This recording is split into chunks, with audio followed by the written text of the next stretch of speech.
I'm sat with Solomon Curtis. He's this country's youngest ever candidate for MP, and he's standing for Wealden, which happens to be my constituency in the south of England. So hello Solomon, thanks for agreeing to this interview. You're hoping to get elected to represent the views of about 77,000 different people. You'll have a hand in shaping national and international policy. And that's a huge responsibility for anyone, especially for an 18-year-old who's just finished secondary school. What makes you think you're capable or even ready for that kind of job? Well, I've always questioned, what is an MP and what sort of person do we need as an MP, and I think that the whole point of having members of parliament is to be able to represent that 80-odd thousand people's views, and I don't think that's about age. It's about the qualities of being able to listen to people and being able to represent their views and making really sound judgments based on what your constituents think. And I think if you have the passion and the knowledge and the expertise to be able to do that, then I think anyone can do that. Okay. You recently called David Cameron an idiot on your Facebook page, and that was in response to his decision to send British military personnel to Ukraine. Why is he an idiot? Look, I think idiot's a term to describe, I will use that term a lot to describe a lot of moves that he makes in politics. I think it's idiotic that we have a bedroom tax. It's idiotic that we have a tax rate of 45% for the richest people in our country. Why did I call him an idiot on that? Is because I think David Cameron is someone who is very quick to make decisions without really thinking about this. I think it's really, it does relate to the Syria vote, and it's something which I'm really, glad that Ed Miliband actually thought about, should we actually get involved in Syria, and he decided to delay our response in that and made it very clear that the Labour Party didn't want to get involved. And I think the majority of people would say that actually, then following the circumstances, that was the right thing to do. And I think the fact that David Cameron's done that again and been really irrational with his decision, I think it is idiotic. Okay. Right. Going back to this point of you being young for MP, the article that The Independent did, they put it online, and I've got a few of the comments here, and you've told me that you don't like to read comments, but okay. I'll read a few. Alex Laird here says, this is ridiculous. Just another example of people going into Parliament with no life experience. How can they ever relate to the real world? A chap here called Brutus, and he says, idiot Labour Party insulting the constituents of Wealden by fielding a child with zero life experience. Right. Phil Davis agrees and says, perhaps then he should get a job before entering politics. We're all sick of politicians who have done nothing else in life. Has he had a job, a career, a family? Has he bought or maintained a house or even paid tax yet? So that's some of the criticism. Is that valid for you? No, not at all. I'm someone who runs a small business, and this year would have paid more in corporation tax than Starbucks did or Amazon did or Google did. Yeah, I don't think people would be questioning if their CEOs were to be running for Parliament. I think I don't think it's about the quantity of experience. I think it's about whether you have the quality. And I think experience comes in lots of different forms. The fact that I was commuting to London to do various work in marketing, which is where my sort of work is, means that I have a real understanding of what people in Wealden are facing when they have to get the train to London every day and understand what the problems are with the trains or with the buses locally. And I think it's really relevant as well, having just left the education system, because what we have are MPs and ministers who don't really understand what the current education system is at the moment. And I really understand the impact that the changes have had on young people from this government. So I would, again, I don't read these comments, but I think that it's really important that people understand, who I am, why I said. I'm really keen to, make that known. You've talked a lot about young people. Some people might think that you're a single issue politician, and that you represent young people, but you perhaps have little idea about what the average working family wants. I think there are issues that actually face people across the constituency, and I've picked out 3 really key issues for my campaign.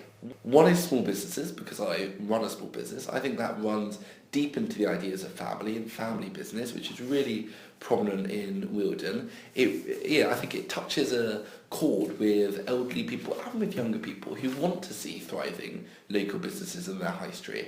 I said that we need to deal with the public transport crisis that we have in Wealden. There is a real issue with rural poverty, not in a financial way so much, but in a real way of people getting around. And I think that affects elderly people who have got their bus passes, and it affects young people who have got to get to school, and it affects people who have got to get to work as well. So I think that reaches right across the community.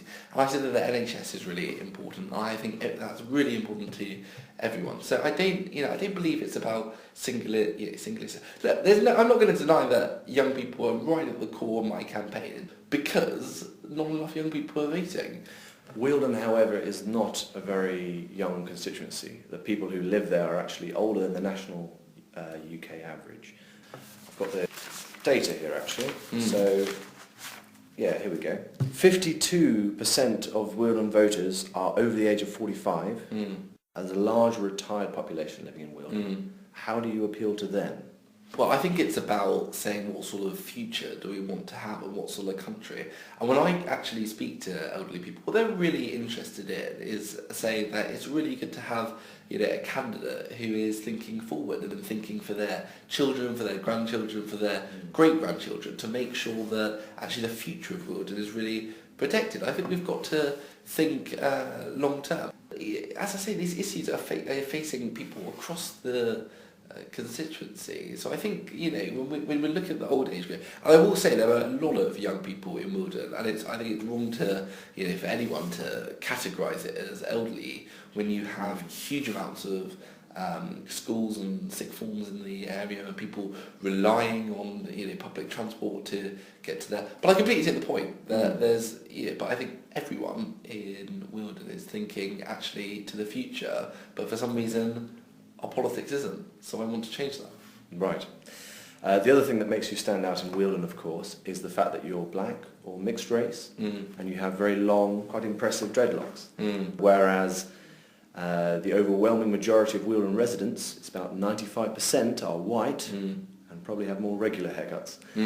Is this an issue or a problem for you? No, it's not. I think it's about changing the way that we do politics. And I think the way that we do that is we get different types of people with different ideas and different passions and different style, so to speak. And I don't think people are interested in what an MP looks like. This election is all about values. And I think they're thinking, we're 70 years on from the 1945 election when Labour introduced the NHS. People are worried about the state that our NHS is in. All you have to do is go to A&E and see how difficult it is to be seen within 4 hours. Wealden, where you're standing, is an incredibly safe Conservative seat. Here I have the results from the last election. So the Conservatives have got 31,000 votes. That's 56%. Labour has 5,000 votes in the last election, which puts you at third, not even second. So there's 25,000 votes between you and the Conservatives. Yeah. A lot of people might think of you as a bit of a lamb to the slaughter. Right. No, I don't buy that again. You look at Enfield when Stephen Twigg stood against Michael Portillo, and there was a majority of about 17,000, and we overturned it. And I think you've got to look at the history as well. 2010 was a really bad year for Labour, but actually 2001 we got around 21% of the vote and actually did very well. And I do think it's entirely possible. It's wrong, I think, to have this idea that I believe the Tories have, this arrogance, complacence, dominance of the constituency. And I think it's time that we break that. And we've seen the Lib Dems really struggling nationally, and I think Lib Dem voters will be thinking that maybe we need to change the way that we're doing politics in Wealden, which is once what the Lib Dems offered, and it's what I want to offer. So I think it's entirely possible to beat the Conservatives. Okay. All right. So now I want to talk about Ed Miliband, your party leader. David Cameron has consistently outperformed him in the polls. I'll give you a few examples here. There's a 2014 YouGov poll from November that puts 60% of people feeling that Ed Miliband was not up to the job. He's judged weak by 59%, and perhaps most worryingly for Ed Miliband, he is viewed as a little more in touch with ordinary people than David Cameron. What do you think? Are you a little bit embarrassed about the performance of your party leader? Absolutely not. I think the press have got this real attack on Ed Miliband. And I don't blame them, because there's people in power who are worried about losing power and losing influence to be able to share wealth across actually the majority of people in this country. Ed's got a real vision. I think he's one of the first potential prime ministers to have a real vision in the way that we change the country. And I don't buy these polls, because I think you talk to ordinary people, actually, I think they see through what the press are trying to do. I think when people meet him and we're having conversations with people on the doorstep, millions of people up to the election, they're actually saying, do you know what, I think this is a guy who's honest, who's principled, and who really has strong values that I believe Do they in. really think that? Because Andrew Harrop, who is the General Secretary of the Fabian Society, which is a think tank very closely connected to your party, he said that Miliband is, quote, not connecting with voters, and that he's actually a hindrance to the party's success. Well, through the press, exactly. But when you talk to people who have met him, who have talked to him, and he's been around, nearly every constituency or every area around the country talking to people, they will say this is someone who's really principled, who's got really good values that they believe in, and they're really keen. Is that enough, though? Because a party leader needs to be someone who's good at working the press, having a good party image. Well, does it? It depends what sort of prime minister we want. Do we want the PR man David Cameron, who doesn't have those values, who doesn't have that conviction, or do we want a conviction politician who is really determined to change the way that our country thinks and change the way that our country does politics? And I know which one I would prefer. Right. Okay then. So let's talk more generally then about Labour's poor performance in the polls as a party. We've had 5 years of a Conservative and LibDem coalition that hasn't been very popular, and yet people are not turning to Labour. Why is that? I think people are turning to Labour. Well, I've got some poll results here that say otherwise. Well, when you look at the key marginal constituencies, let's look at Hastings and Rye, which we lost by about 4% in 2010, when we're 10 points ahead of the latest Ashcroft poll. And that's where the election's going to be won. But also, I think polls are useful to an extent, but the only real important poll in my mind is the poll that comes on the 7th of May. So, I don't buy that people aren't it doesn't mean we haven't got more to do, and it doesn't mean that we haven't, got more people to win over. But as I say, we are running this campaign, a positive campaign on values, and this is about, do we want a type of Britain where everyone benefits, or do we want a Britain where those at the top benefit? Okay, so how would you explain the surge in popularity of small parties? We've had the Greens doing very well, the SNP in Scotland, and UKIP as well have done incredibly well. This could be the election where small parties make a breakthrough. Do you think you're in the wrong club? No, not at all. I think, there's absolutely no denying that politicians are tainted by... And actually, I completely understand why. I was incredibly angry at the expenses scandal in 2009. It wasn't all MPs. I think most MPs actually do a very good job. But I think it was an outrageous scandal that we had. And that's exactly why I'm standing. And that's exactly why I'm getting involved in politics. Because until we, as people who are frustrated with politicians, actually go into positions of power and try to make an influence, then we will never change it. And I want to change the Labour Party. Why? Because the Labour Party's got the values that I believe in. What needs changing in the Labour Party? Well, what needs changing is to reconnect with our voters and reconnect with people across the country who lost faith in Labour over the last government. Are you a socialist? Yeah, the Labour Party is a democratic socialist party, and I believe in those values. Okay. Do you think Britain still has a class system? I think there are real class barriers. Real class barriers when you see that those on free school meals are less likely to achieve a GCSE than those without, or less likely to go to Russell Group universities. Yeah, and I think under Ed Miliband will change that. All right. So Labour honestly don't look like they're going to win this election.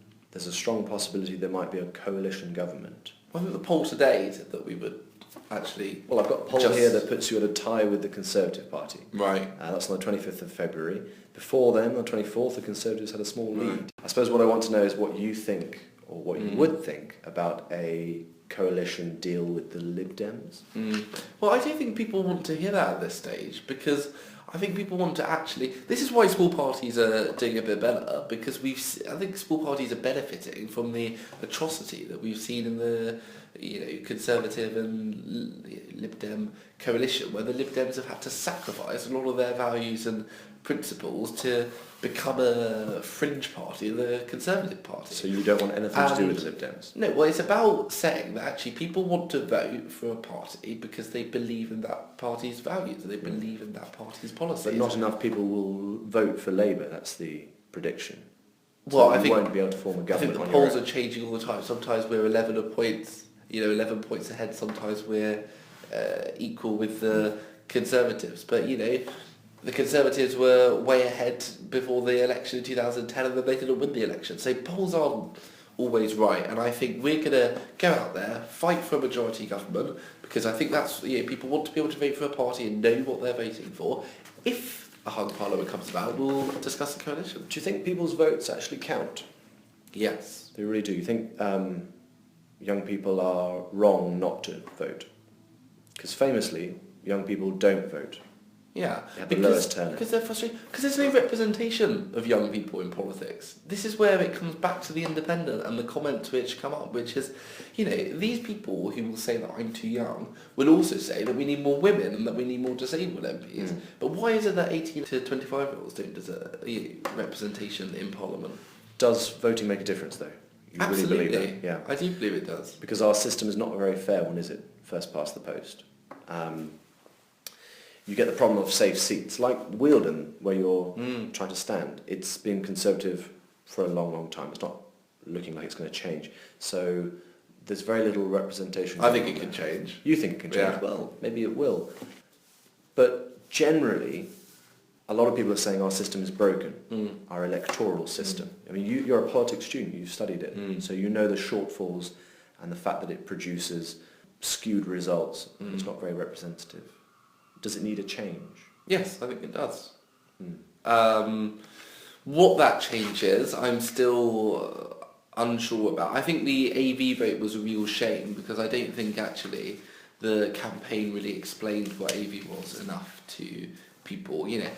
Someone who's engaged in politics like myself was still, I understand the system, but was still struggling to get a real impartial view of whether it was a good thing or a bad thing. And I do think AV is a better system than the system that we have at the moment.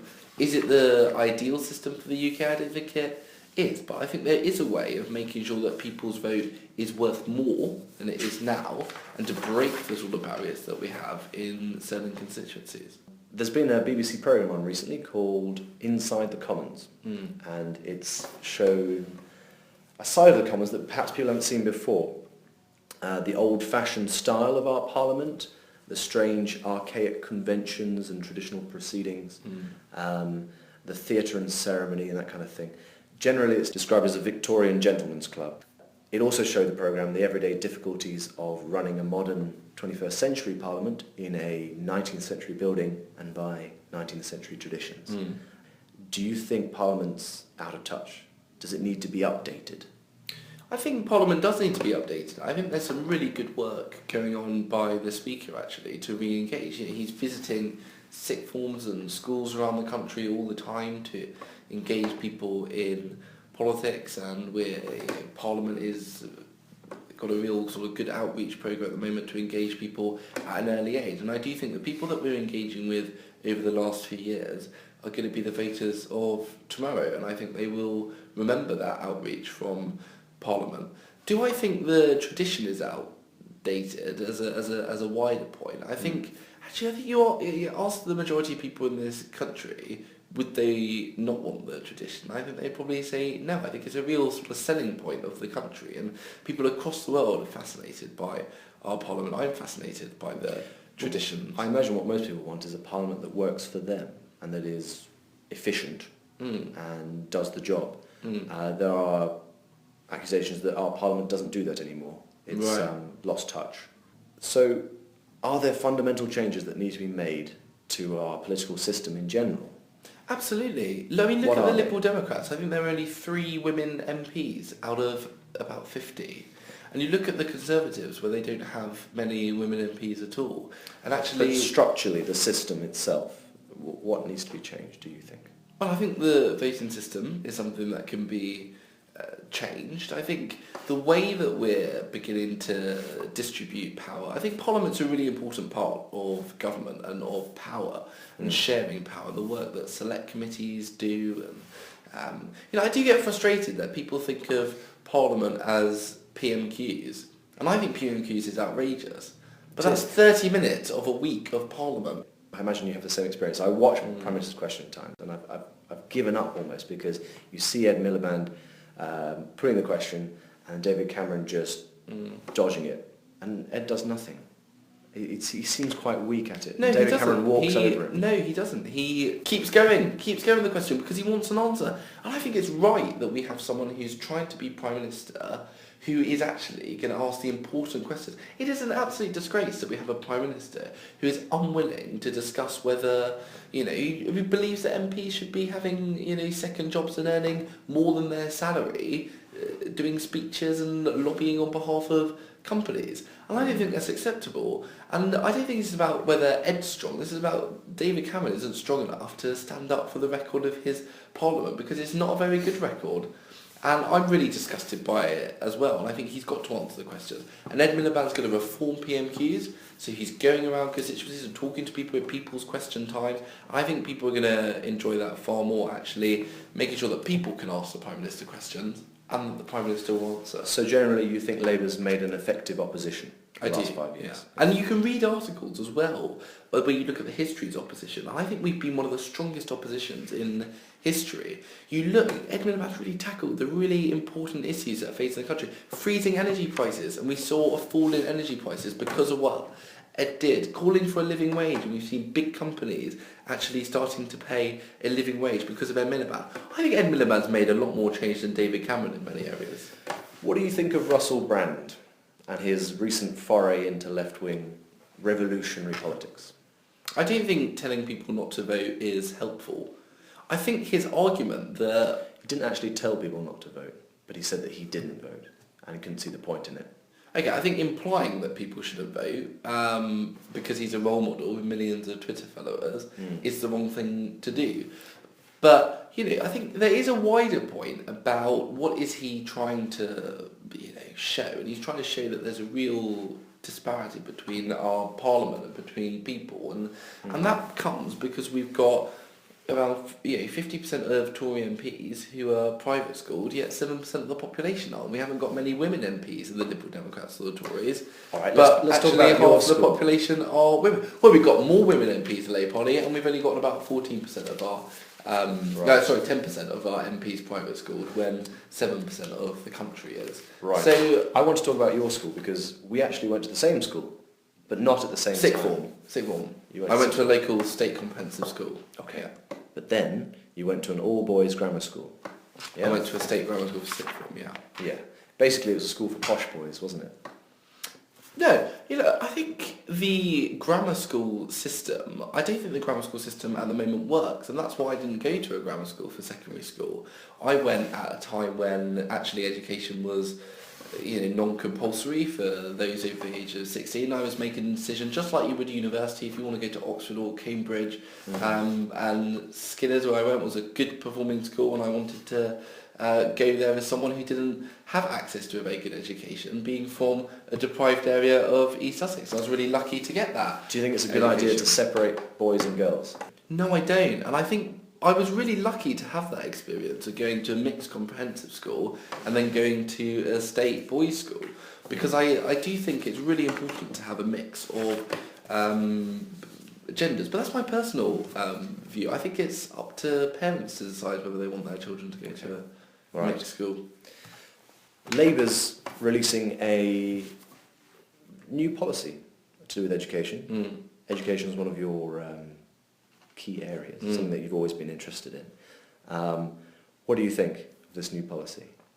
Well, I assume you're talking about lowering tuition fees to £6,000 a year. I think it's fantastic.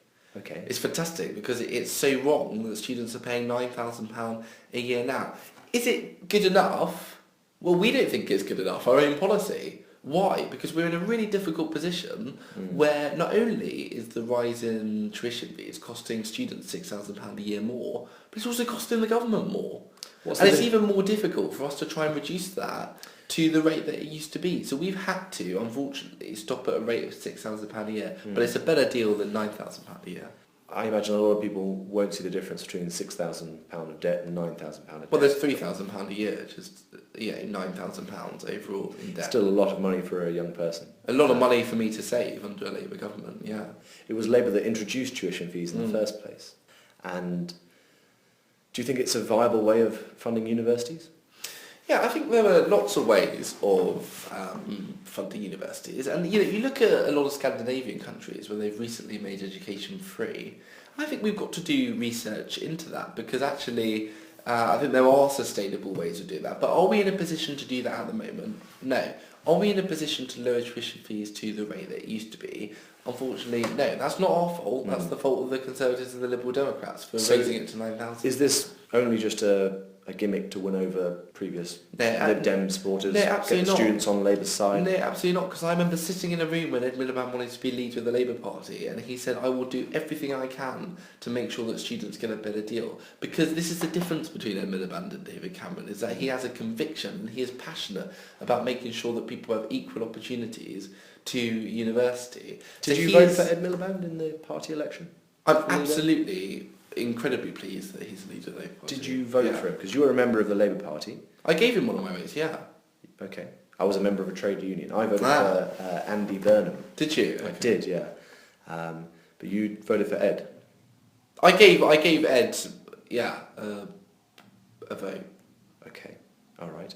A lot of people think that David Miliband would have been a better leader. In fact, the polls show that if he was Labour leader, people would rate him higher over David Cameron than they would Ed.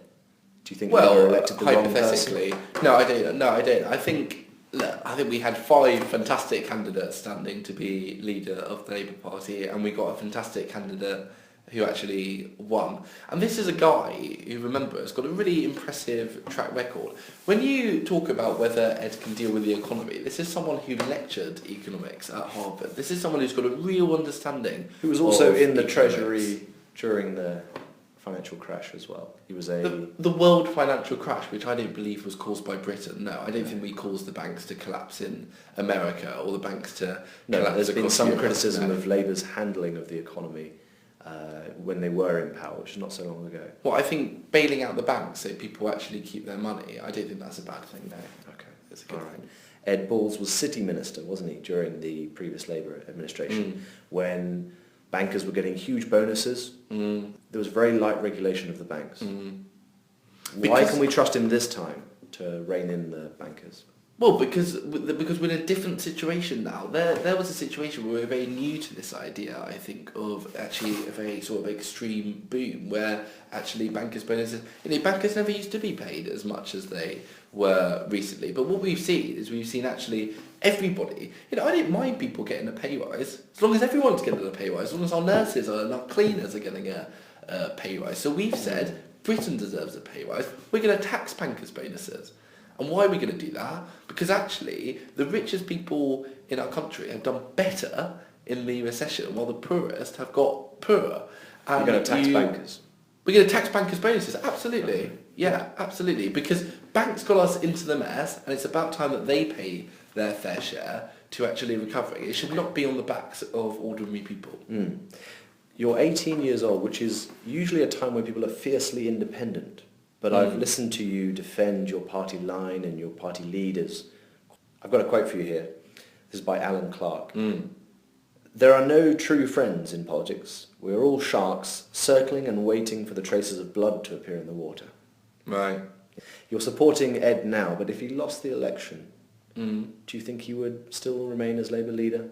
I don't know. You have to ask him that. I think I'm an independent mind. That's exactly why I'm standing in the Labour. I'm an independent mind who's frustrated with politics, who wants it to change, and has seen that actually there's a party which has my values, which needs changing there. And So you're also frustrated with the Labour Party a little bit? Absolutely. I'm frustrated with every party, but I'm in the Labour Party because they've got the right values and the right principles, and I'm going to do everything I can to be able to change that, just like Ed is. He was frustrated with some of the things that Labour did in the last government. We're also very proud of things that we did, but we're in this to change it, and I think it's completely right that we're doing that. Okay, right. I think it's time for some personal questions. Mm-hmm. Yep. I'll get some key information on the record, hopefully. What's your full name? Solomon Joseph Pascal Curtis. Yeah, that's right. Yeah, I had that. Okay.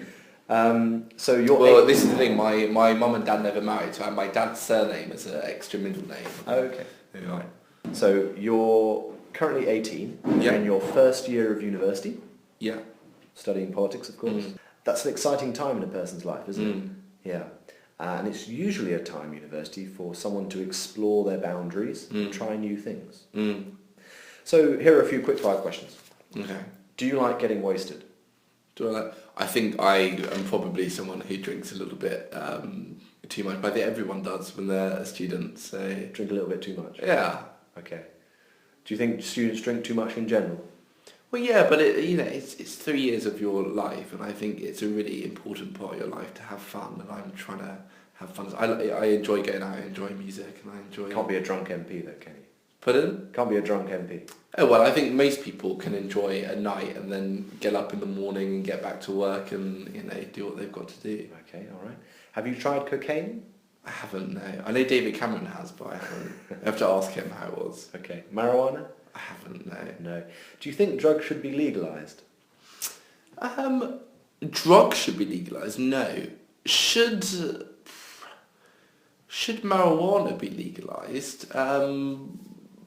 I think we've got to do a lot more research into it. Look, there's no doubt that actually alcohol is a lot more dangerous than marijuana. So there's something going wrong when one's legal and one isn't. Have you made a decision yet? Would you like to see it legalised? I think I'm on. I haven't made a decision because I don't know about the research. I want to research it more, and I think we need to do some more. What's really exciting is that they are beginning to legalise it in different parts of the world. I think that's a good opportunity for us to really invest in researching in those areas, because the problem that we have is we have a substance or a drug which is actually not too harmful. It does have a serious harm on, I think, developing mind when you're at a young age. Okay. It would have an impact on my mind if I tried it now, because I haven't really fully developed. But I think, does it... The problem that we have is then people who are having the drug, and because there's a sort of black market, you actually don't know if the drug is harmful as we thought it was, quite low. It could be more harmful. Yeah. So there might be a way of making sure that actually if people are going to make a decision to try something like they do alcohol, that we make sure it's safe. But I haven't made up my mind. I haven't made up your mind yet. Okay. Some more student questions. Do you like to sleep around? Do I like to... Is this related to Nick Clegg and when he said that he had slept with no more than 30 women? Well, it's related to you, really. All right, to me. I think sleep around isn't really... I think that's quite a odd term in terms of... Sexually promiscuous. Well, I think people generally are quite sexually promiscuous when you're young, and that's sort of the time of your life where I think you are, and as long as you're legal and safe, I don't think there's a problem with that. Do you have a girlfriend? I don't. No. Boyfriend? No. No. Okay. Do you think there's anything wrong with students living or behaving like they do? I think I do speak to residents in Brighton when I'm campaigning for Perna and Nancy in Brighton, who are going to be our next MPs hopefully.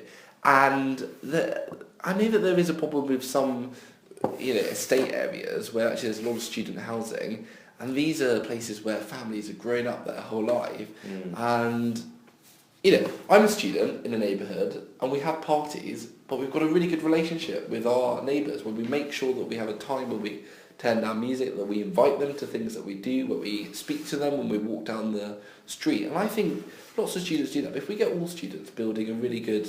I really enjoy being part of a community as a student. I think the neighbours enjoy having us there. I think that can happen across the country. Okay. Some people might say it's unfair for you because you're a first-year student and you're standing for election as an MP, so you have a lot of public scrutiny, and perhaps you don't get some of the freedoms and experiences of growing up. Is it wrong, firstly, that you're denying yourself these things? And also, is public scrutiny wrong? Do you know what? I don't mind sacrificing a bit of my life to make sure that we still have a national health service at the end of the next election. Okay. I just think the stakes are too high in this election. That's why I said, and I thought about it. Of course I did. I thought, should I leave it to, the others to do? But I think you've got to change politics. You've got to change politics by going into it. And I just think we're at a situation where the country can either go one way or the other, and I really don't want it. And if that means me sacrificing a part of my life to improve the life of potentially my kids, my grandkids, then that's something that I'm gonna do. So early nights, only one drink at the bar. I'm very responsible, at the moment. Okay, that's great. Finally, Solomon Curtis, is there anything else you would like to add? Well, just that people can follow me on @Solomon_Curtis on Twitter, or like the Facebook page Solomon Curtis for MP Wealden. Okay.